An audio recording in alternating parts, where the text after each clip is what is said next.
আমার আজকের রেসিপি পটল মৌরি। সম্পূর্ণ নিরামিষ এই রেসিপিটা গরম ভাতের সাথে খেতে খুব ভালো লাগে। এছাড়াও নিরামিষ দিনে লুচি, পরোটা বা ফ্রাইড রাইসের সাথে সাইড ডিশ হিসেবেও এটা খুবই উপাদেয়। তো চলুন শুরু করা যাক। ও হ্যাঁ, আর রান্না সংক্রান্ত যে ছোটোখাটো টিপস সেগুলো কিন্তু আপনারা এই ভিডিওর মধ্যেই পেয়ে যাবেন।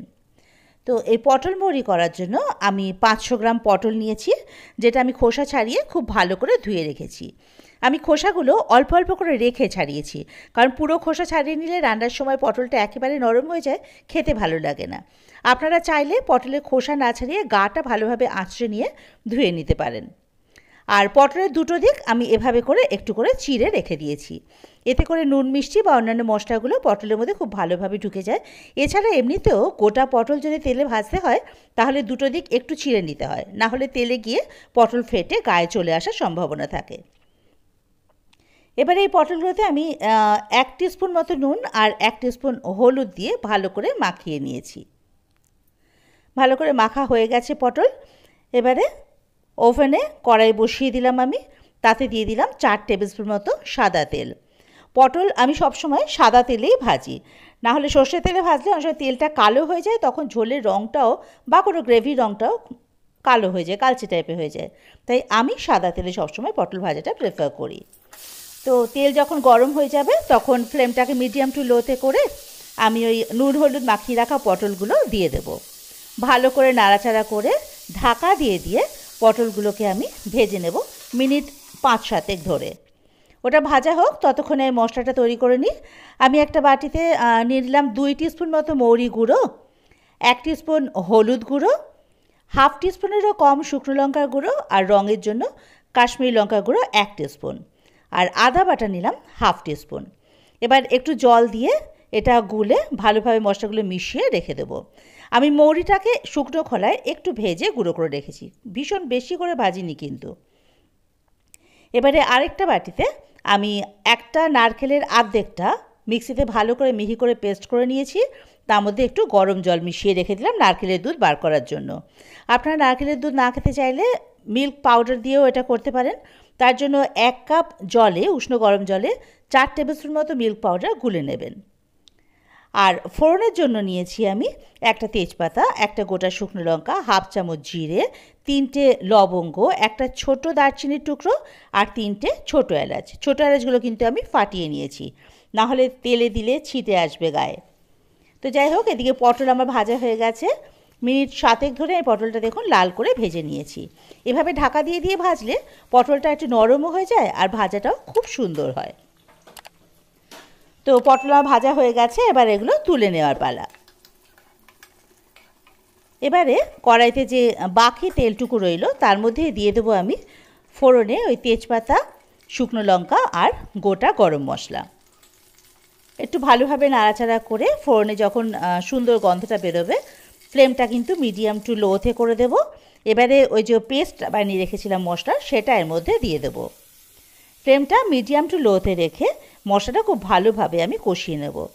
আর মশলা যে বাটিতে রেখেছিলাম সেই বাটিতে অল্প একটু জল নিয়ে ওই মশলা ধোয়া জলটা এর মধ্যে দিয়ে দেবো। এতে করে মশলা পুড়ে যাওয়ার সম্ভাবনাও থাকে না আর খুব ভালোভাবে এটা কষানো হয়ে যায়। তো এটা ভালোভাবে নাড়াচাড়া করে এবার এর মধ্যে দিয়ে দেবো আমি পরিমাণ মতো নুন। আমি এখানে হাফ টিস্পুন নুন দিয়েছি, আর দিয়েছি চিনি 2 টিস্পুন। এটা একটু মিষ্টি মিষ্টি হয়। আপনারা যদি চিনি খেতে না চান তাহলে কিন্তু স্কিপ করতে পারেন। আর হলুদ তো মশলা পেস্টের মধ্যে দেওয়াই আছে। দেখুন মশলা আমার কষানো হয়ে গেছে। মিনিট 2 ধরে মিডিয়াম টু লো ফ্লেমে নেড়ে ছেড়ে মশলাটা কষিয়ে নিয়েছি। এবারে এর মধ্যে আমি ভেজে রাখা পটলগুলো দিয়ে দেবো। পটলটাও এই মশলার সঙ্গে খুব ভালোভাবে মিশিয়ে নেব। ফ্লেমটাকে এবার একটু হাইতে করেই পটলগুলোর সঙ্গে মশলাটা মেশাবো, কারণ ভাজতে ভাজতে পটলটা মোটামুটি মানে বেশিরভাগই সেদ্ধ হয়ে গেছে, অল্প একটু বাকি আছে বলতে পারেন। তো যাই হোক, এবারে একটুখানি জল এর মধ্যে দিয়ে দেবো, দিয়ে এই মশলার সঙ্গে পটলটা ভালো করে মেশাবো। জলটা দিলাম এই কারণে যাতে মশলাটা পটলের সঙ্গে খুব ভালোভাবে মিক্সড হয়ে যায় আর কি। এবার ঢাকা দিয়ে আবার মিনিট খানেকের জন্য রেখে দেবো মিডিয়াম টু লো ফ্লেমে করে দিয়ে।